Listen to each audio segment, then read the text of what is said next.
Buenos días a todas y a todos.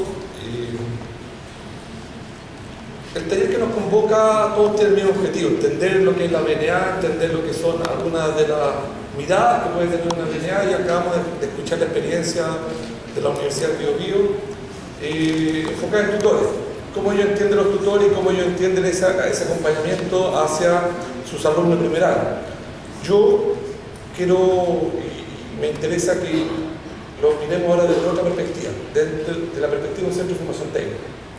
¿Y por qué vamos a hacer una contextualización? Vamos a tratar de mostrarles cuáles son las diferencias, tal como él indicaba, y hacía una alusión de ustedes me entienden porque son universidades regionales. Yo también podría decir ustedes me entienden porque son CFT, pero no sé cuántos están estudiando en un CFT, han trabajado en un CFT.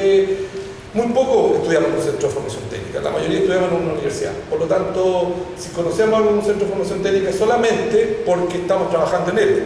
Y eso limita la percepción, el conocimiento y sobre todo la caracterización de lo que es un alumno, porque nosotros lo entendemos de la perspectiva de nuestra experiencia, y nuestra experiencia parte cuando entramos a trabajar a ese tipo de instituciones técnicas.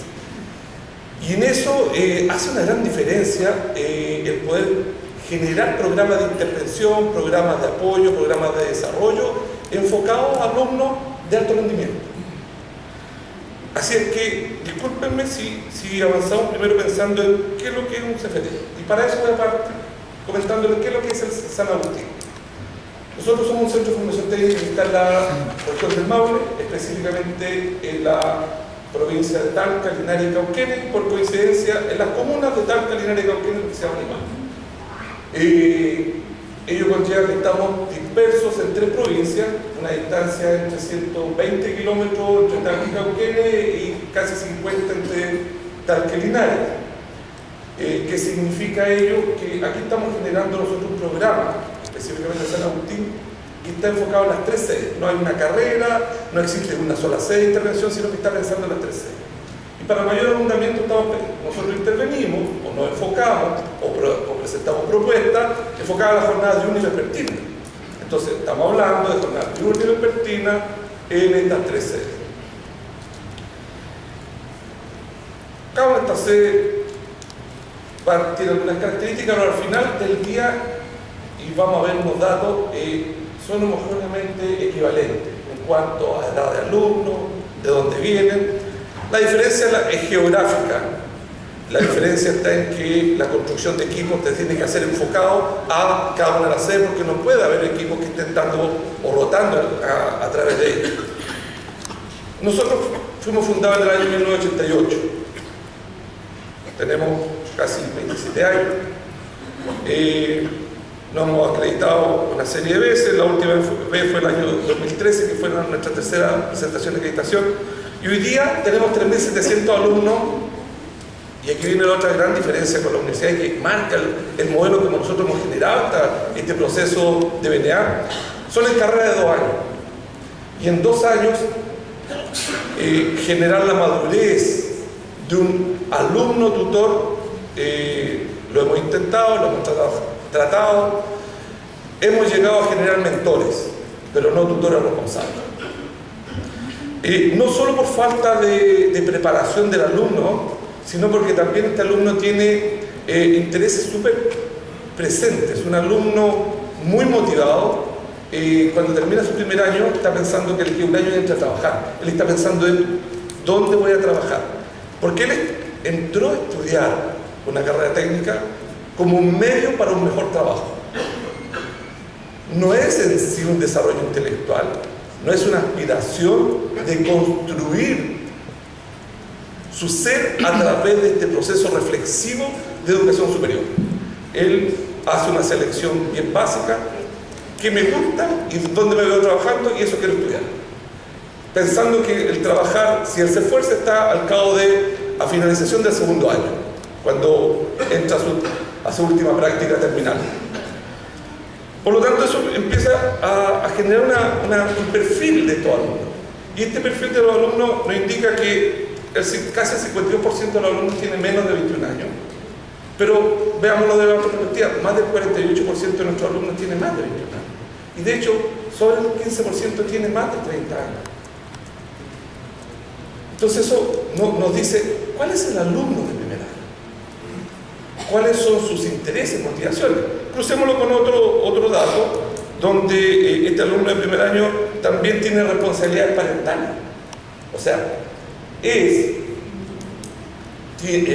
una familia constituida, tiene una familia donde él es responsable como sostenedor independiente, que sea hermano, hermana, abuelo, madre, o en su defecto tuvo un instante una vida de pareja y tiene una responsabilidad con un hijo o una hija.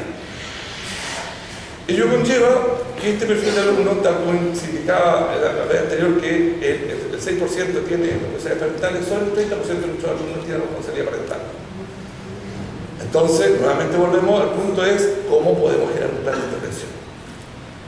Otra característica, bueno, no es de dónde viene el tipo de procedencia. El tipo de procedencia, nosotros no tenemos alumnos de particular selección, de particular pagado, pero sí hay un dato importante en la lámina, que el 10% de nuestros alumnos vienen de programas de nivelación de estudio.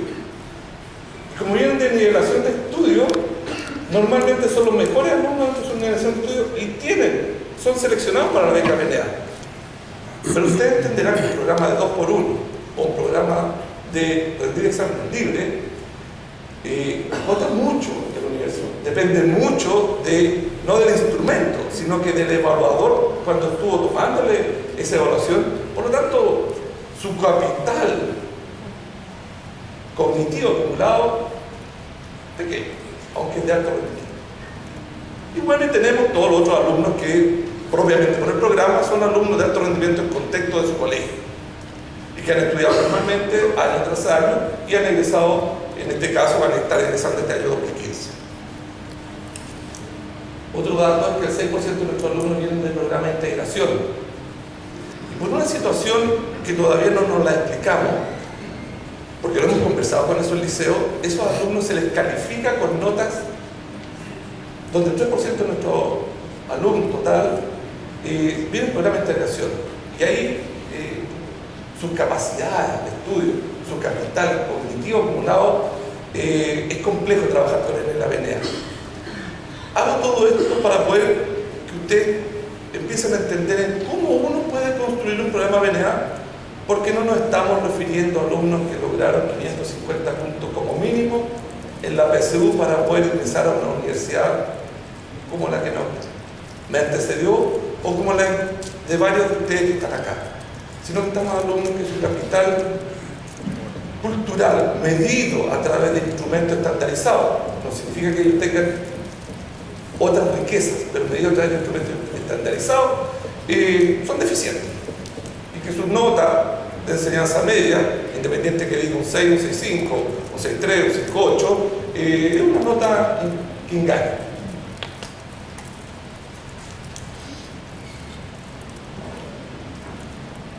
Cuando hablamos del alumno BNA, este es el alumno BNA que nos es entregado. Es un alumno de alto rendimiento en contexto, correcto, de alto rendimiento en contexto, de su grupo curso, destacó, pertenece a los primeros 3 quintiles, pertenece a los 3 primeros quintiles. Para nosotros, el 80% de los alumnos que están en el programa BNA, y aquí hablando, aquí está el quintile, pero ahora ya nos pusieron una nueva denominación, hablan de deciles hoy día. En el cuarto DICIL está el 80% de nuestros alumnos. El 100% de nuestros alumnos está hasta el quinto DICIL. O sea, son alumnos de condición socioeconómica precaria. Ustedes junten esta condición de socioeconómica precaria, júntenlo con quienes son alumnos que están en alguna de estas 3 sedes, pero que no viven en las comunas, donde está la misma sede. Viven a 20 kilómetros. No es ninguna cosa extraña que en Santiago vivir a 20 kilómetros es vivir dentro del Gran Santiago. Por lo tanto, y haciendo la misma analogía, está el Transantiago que lo lleva. Después de 1 hora y media de camino, pero lo lleva.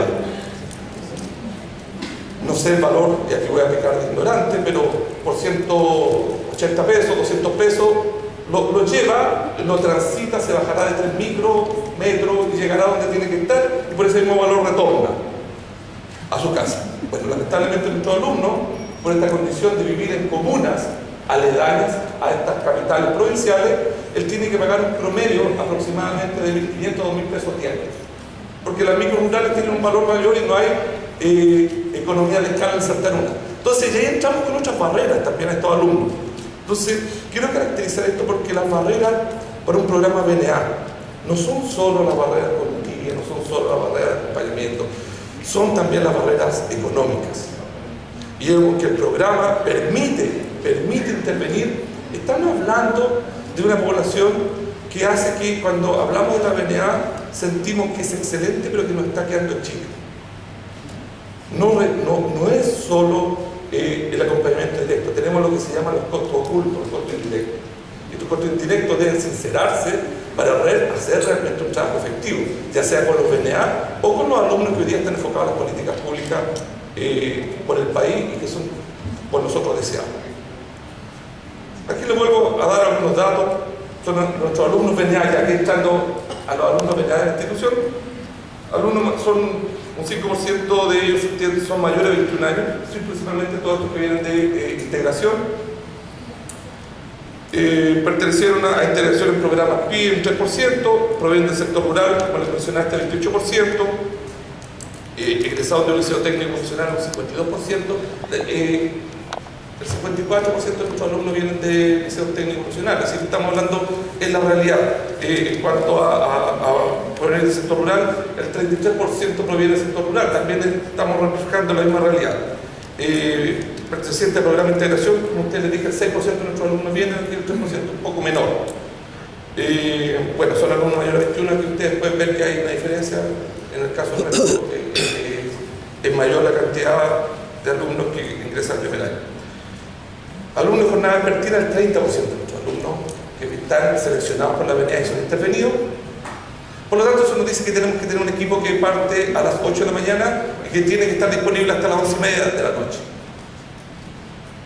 Entonces, eso nos da un periodo de tiempo donde entramos a complejizar la estructura de los equipos.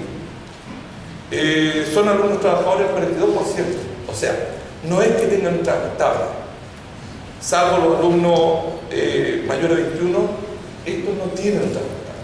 Pero por estas condiciones que yo les dije de pagar sus pasajes, tener para vestirse, por las condiciones socioeconómicas, su familia les dice, sí, estudia, pero estudia. Tú verás cómo hace todo lo que necesita una persona que pasa a educación superior, que quiere pololear, que quiere pagar sus fotocopias, tiene que trabajar. Trabajan en lo que se llaman part-time. Aquí desde los McDonald's hasta los empaquetadores, son la realidad de este perfil de alumnos BNA y de un CFT en general. No es una situación exclusiva de los BNA, no es que ellos, por estas características de destacar en su grupo, tengan desarrollado también hacer autovalentes sus gastos. No, es una situación de subsistencia a un perfil de alumnos de educación técnica.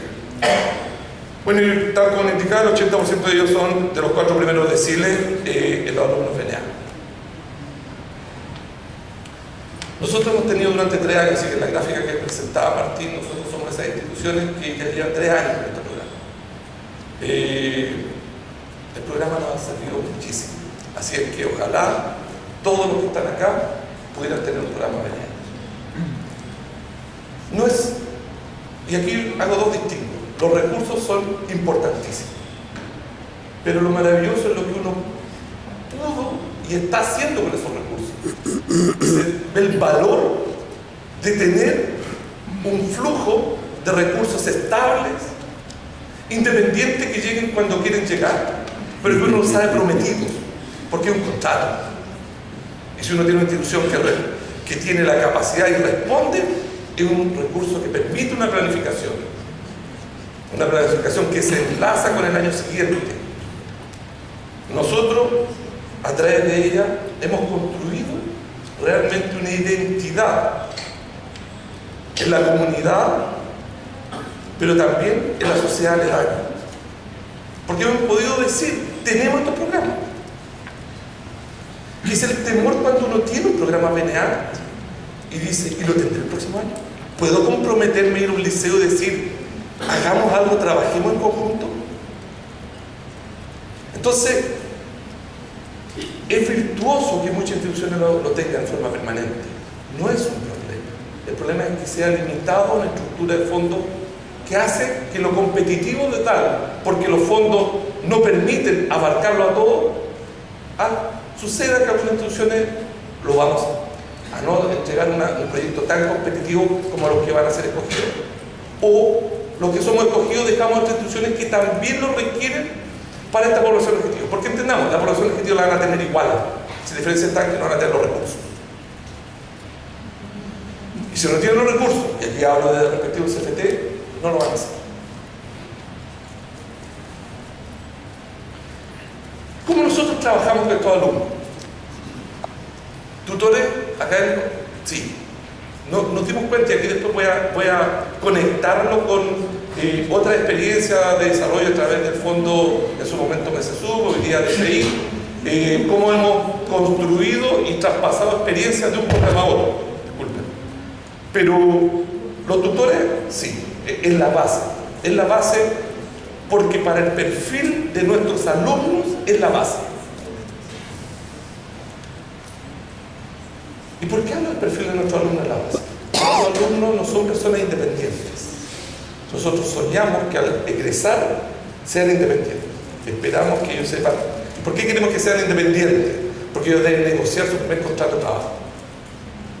O los que están trabajando deben negociar mejores condiciones de trabajo. Por eso los queremos independientes.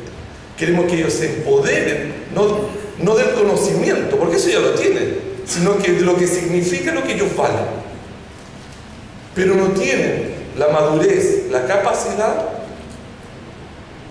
de poder trabajar con un alumno equivalente a ellos en el primer año. Y nosotros, en nuestra experiencia, tratamos de trabajar y no nos iba bien. Lo sentían pares, pero no lo veían un líder. Lo sentían que habían vivido lo mismo, pero no lo sentían una persona que se preocupara de ellos. Porque nuestro alumno tenía tal vez otros problemas. Entonces, mutamos hace varios años y partimos con este programa con lo que nosotros llamamos tutores académicos, no tutores alumnos. ¿Y qué es lo que son estos tutores? Son docentes que sacamos de clases o que le teníamos, dadas las características propias del CFT, contratos parciales, y le incrementamos esos contratos parciales. ¿Y por qué? Los escogimos por características personales, no por la materia que enseñan, no por si eran los que sacaban mejor rendimiento académico de sus alumnos, sino por la cercanía, empatía, cómo eran valorados en indicadores, lo que uno llama hoy día competencias blandas. Porque lo que queríamos era tener un mentor, pero un mentor que les exigiera hacer lo mejor que ellos podían hacer, que manejara un lenguaje que obligara a que estos alumnos mejoraran su capacidad de dirigirse a ellos, de conversar, de indicarles cuál era su problema. De no de suponerlo, sino que decirles, ya, pero ¿cuál es tu problema? ¿Por qué no está aprendiendo? No, es que el profesor está parado. Dime cuál es el problema. No, pero es que él no me enseña. No, si él no le enseña a nadie, él viene a expresar. ¿Tú le preguntas? No, entonces no te enseña jamás. Si tú eres el que tiene el problema, él no sabe que tiene el problema. Entonces, aquí necesitamos una persona con un perfil distinto. Y por eso estos tutores son seleccionados. Estos tutores tienen características, y entendámoslo, de que, como el perfil seleccionado, que él se le da una corte de alumnos, y esta corte de alumnos, él tiene su número de teléfono, tiene su correo electrónico, hoy día tiene su WhatsApp, tiene su Facebook, crean su Facebook con ellos. Y en última instancia, los salen a buscar a la sala de clase y le dicen, ¿por qué faltaste a la prueba del día anterior? No, es que no estaba preparado, pero si estuvimos trabajando toda la semana para eso. ¿Por qué faltaste? No, es que tuve un problema. ¿Pero qué problema? ¿No enfrentaste el problema? ¿Hablaste con tu jefe de carrera? ¿Presentaste un certificado? Si no vas a tener una nota, una calificación que después puedes superar. Entonces estamos buscando personas que enfrenten al alumno durante, sobre todo el primer trimestre, estamos hablando de marzo a mayo, que es la zona oscura de la deserción de un alumno, independiente que sea BNA, independiente que sea un alumno típico de un CFT. Esa es la zona oscura. Ahí es cuando el alumno desaparece del sistema. Sí, viene esporádicamente, pero eso es que hay que desaparecer. Porque después no logra y cierra mal el semestre, al cerrar mal el semestre, él dice, ya, yo no soy para esto, no sirvo, me voy. Entonces, las características de este tutor son relevantes en un contexto de CFT. Nosotros nos jugamos en la elección del tutor, nos jugamos el éxito de ese grupo de alumnos que va a ser atendido. Y por lo tanto, la primera evaluación que se hace es al tutor, no es al alumno. El tutor es el que debe ser seleccionado por nosotros y, en este caso, el DFI nos va a seleccionar los alumnos. Pero nosotros seleccionamos al tutor. Ahí se juega, a nuestro juicio, a nuestra experiencia, el éxito del grupo de alumnos que él va a atender bajo su responsabilidad. Como les decía, no hay profesión, pueden ser asistentes sociales, pueden ser pedagogos, si no hemos dado cuenta que las competencias, habilidades y destrezas están más enfocadas en el área de ciencias sociales, humanidades. Podríamos decir. Y aún así, cuando hablamos de las humanidades o pedagogía, no son necesariamente buenos, o no hemos tenido buena experiencia con profesores de química, física. Son muy enfocados. Nuestros alumnos son dispersos.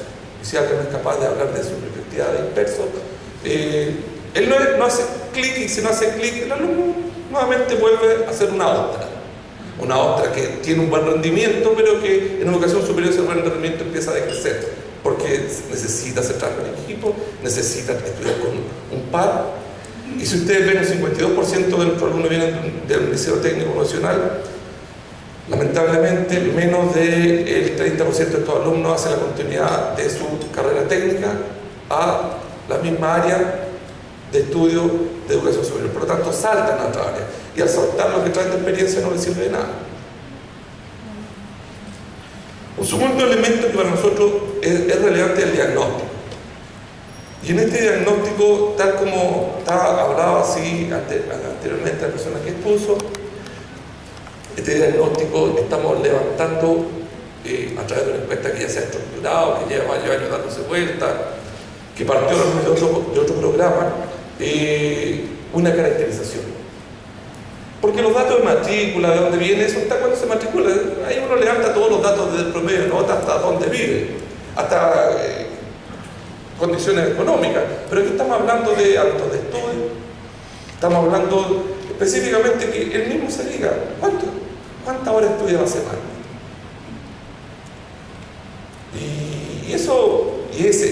Y otra batería de puntos de información nos empiezan a confeccionar lo que nosotros llamamos un cierto perfil.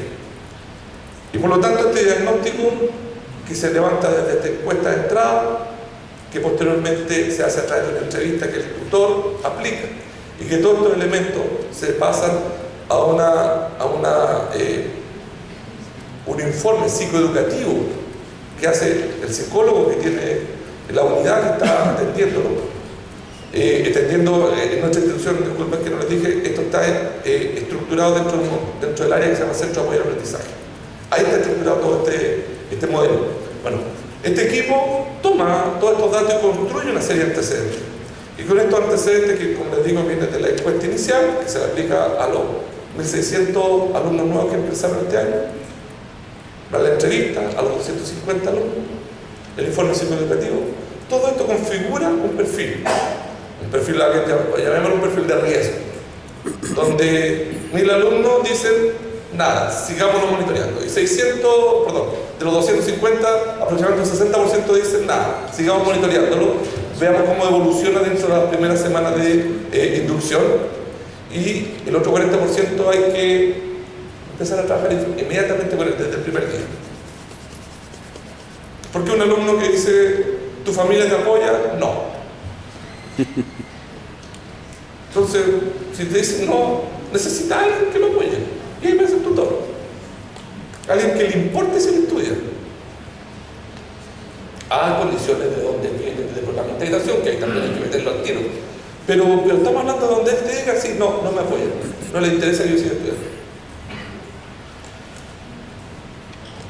Este diagnóstico nos dice que nos genera planes de trabajo individuales.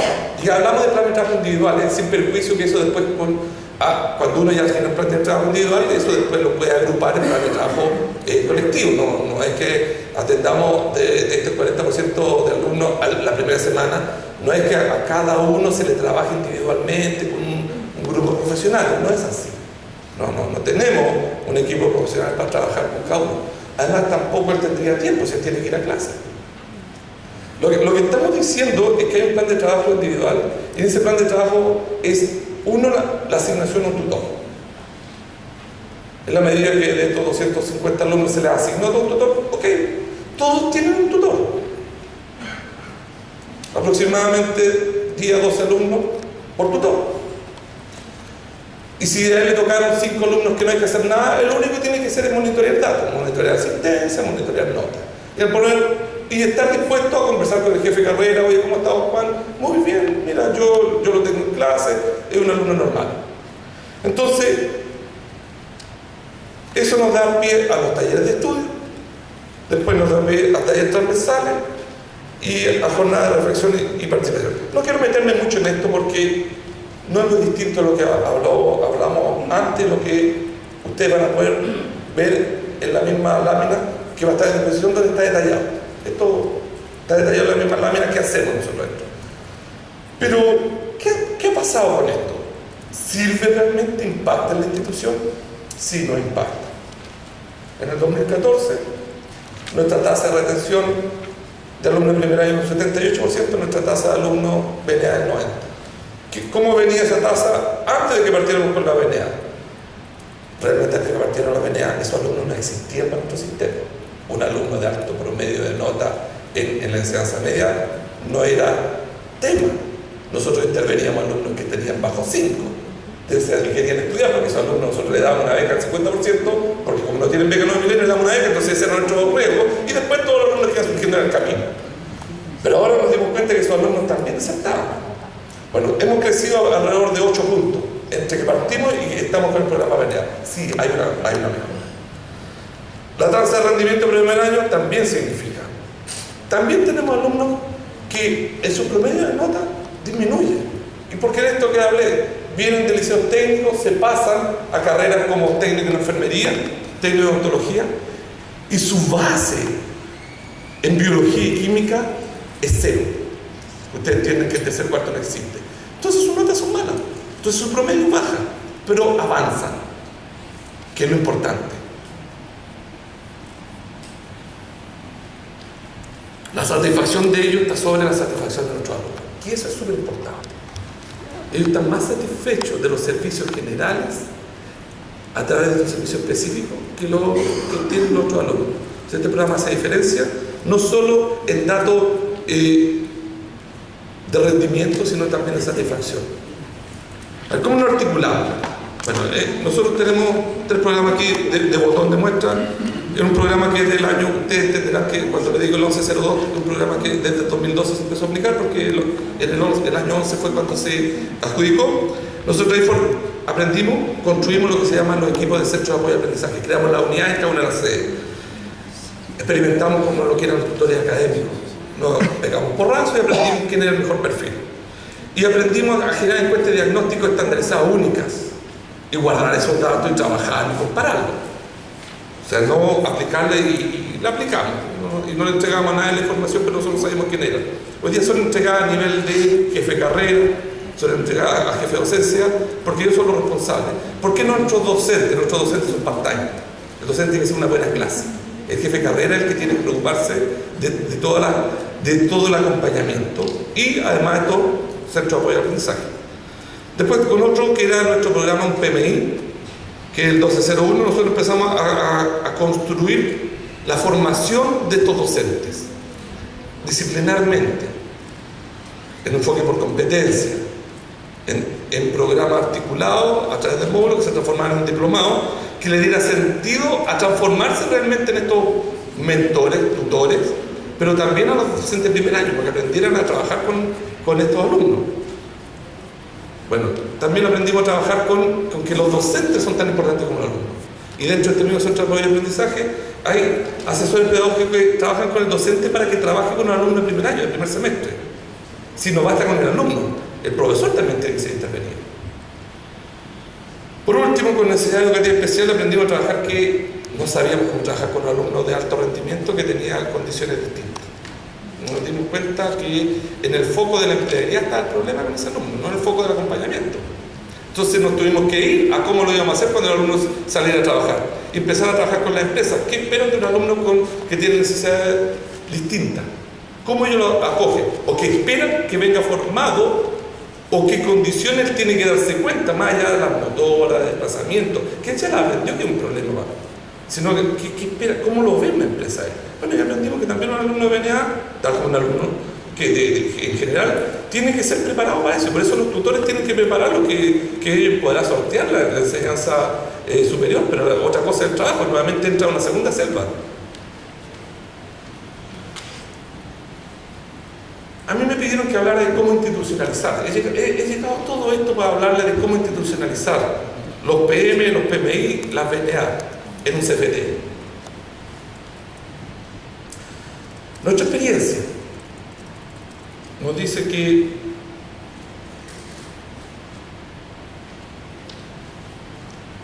para poder institucionalizar un programa que está en la institución, está estructurado, está organizacionalmente, existen los procesos, pero falta un componente, los recursos. Los recursos no se puede hablar que está institucionalizado porque hay una unidad. Porque la unidad lo que está diciendo es que hay un interés de la institución, que ha generado un modelo, que tiene mecanismos, pero al final del día, y aquí hablo de la condición de un CPT, que yo debe ser la misma de cualquier institución, son los recursos, la priorización de los recursos.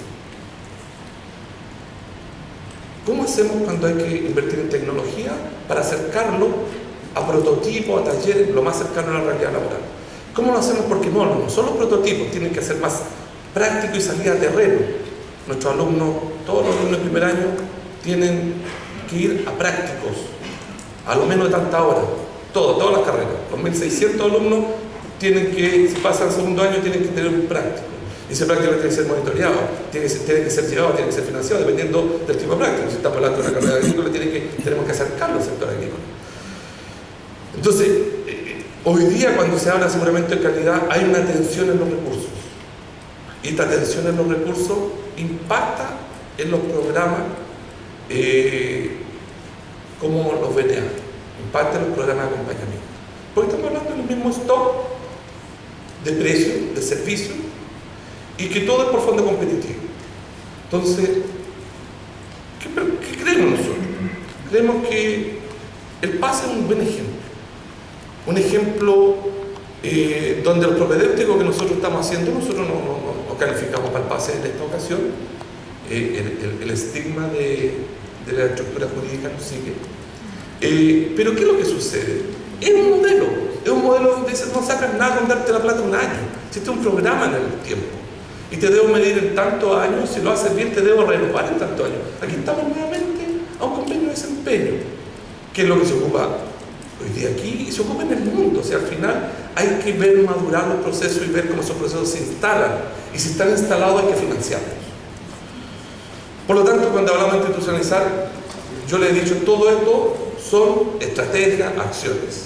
Pero para que se llamen institucionalizados, necesita también el financiamiento. Y el financiamiento no se puede jugar competitivamente. ¿Y por qué? Porque estos alumnos llegan todos los años. Y estos alumnos no les puedo decir, este año no me tocó. No hay BNA este año. Y como no hay BNA este año, tu hermano tocó mochila, tu hermano tocó set de instrumentos para la carrera, tu hermano tocó transporte, pero... Y está el segundo punto. Y si ese alumno en el segundo año desaparece, decía acá, el alumno adquiere madurez. Nosotros, nuestra experiencia es que el alumno sí adquiere la madurez de perseverar estudiando, pero él igual quiere acercarse. Si el problema es psicosocial, no es solo cognitivo.